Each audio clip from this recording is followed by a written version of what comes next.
DC here. Hi, guys and gals. Well, it is Monday, and as you all know by now, I do tags very often on Monday.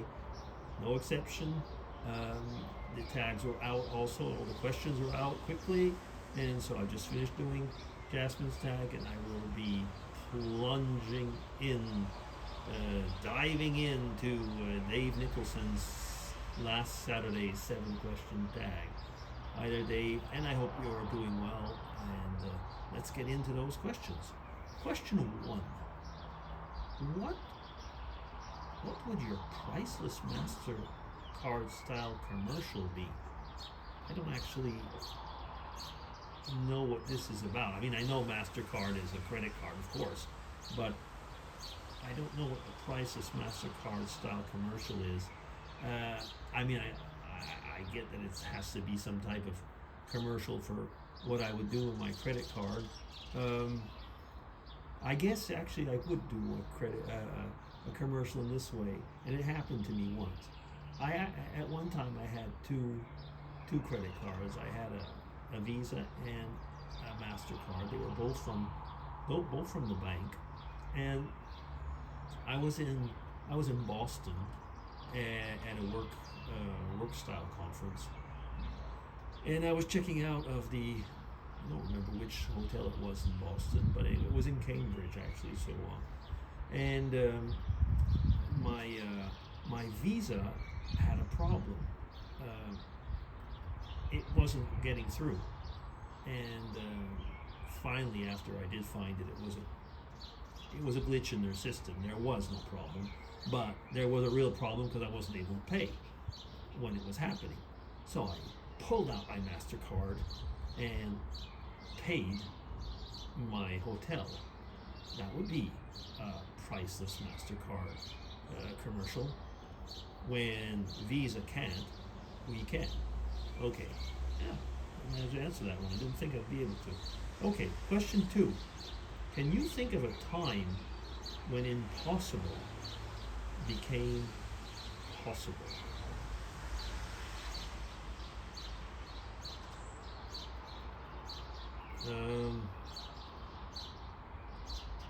That's not an easy question.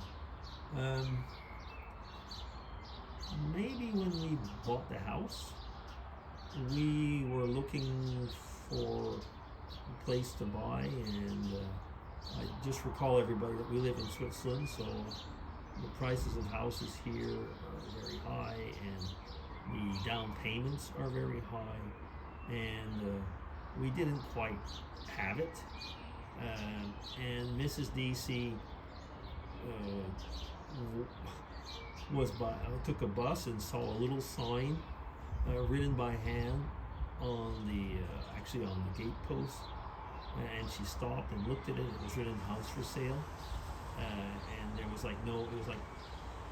there's just a little telephone number that was scribbled on it, and from that everything came together. So the impossible became possible somehow, I guess. Yeah. I don't know if that's really answering the question, but it's close enough that I can think of. Question 3.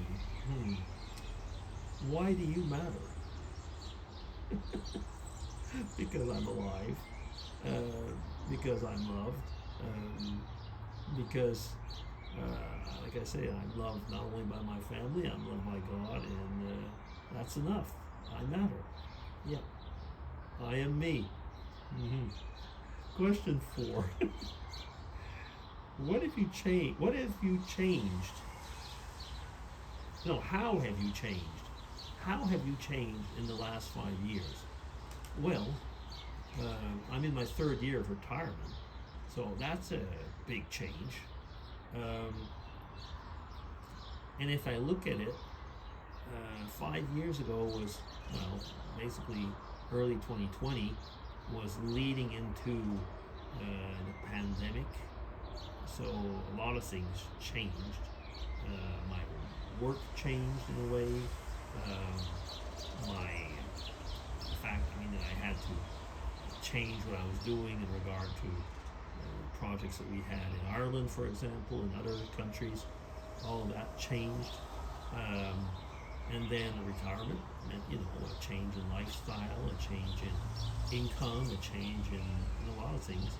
And maybe realizing also that the grandkids are growing, so it means if they're growing and getting older, that means that I'm getting older as well. And somehow I seem to be getting older faster than they are.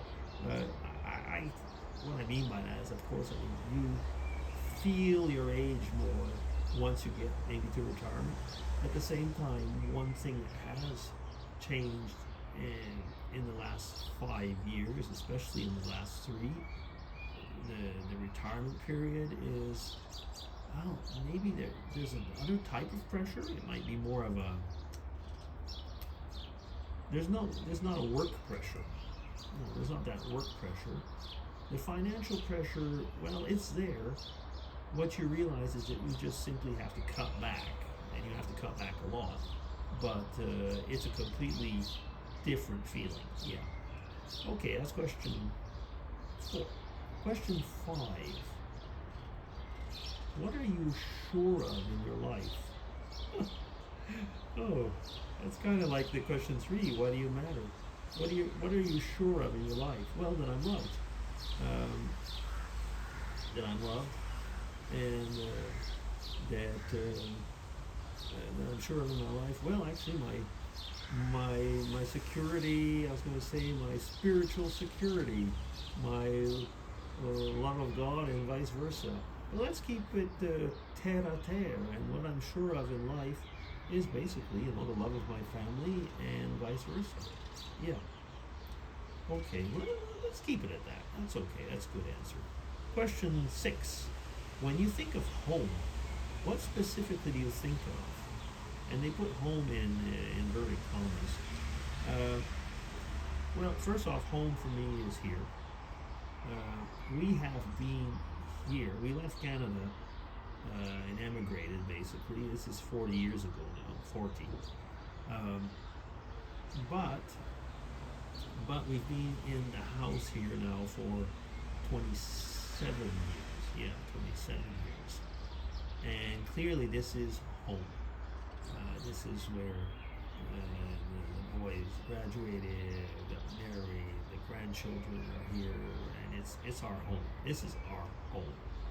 And it's not just a house, it's a home. Now, when I think of home in the larger sense, I was talking about that the other day.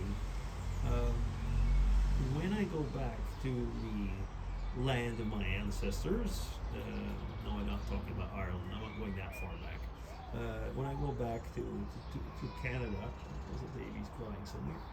When I go back to Canada, I think of the region where I was born, brought up, and lived, and still have a big affection for, and of which every time I go there, and the last time was no exception, go and visit different graveyards, go and see the where my dad is, but where my grandparents are. And actually where my dad is buried is not where I consider home. He's buried actually where in the town where they lived the last years of his life. But where home is where my grandparents are buried, that region. Sometimes people say, is there any place that you would put your ashes? Well, actually, I'd probably have ashes or whatever. And I'd probably say, well, I'd stay here. But if I was going to put them somewhere, it'd be over there, I guess, yeah. Yeah, so that's it. That's question 6. And now up to question 7 and last. What is the difference between settling for things and accepting the way things are? What's the difference between settling for things and accepting the way things are? Well, I think one is passive and one is active, I guess. Sometimes you have no choice but to accept the way things are. So, and that's just the way it is, and you have to accept it because it's out of your power. And there's other times when you can actually be active in the settlement of the way things are. And that means that you have something to say. And you know, frankly, it doesn't mean that it goes well either way or another. When you're settling things, sometimes you have to give and take. So you might not always be 100% satisfied. And accepting the way things are does not mean that they're bad for you. You know, so, but it's active and passive in your way of going about the things, as it says here. And I've been talking long enough. So thanks a lot, Dave, and take care, everybody. And until next week, PC signing off.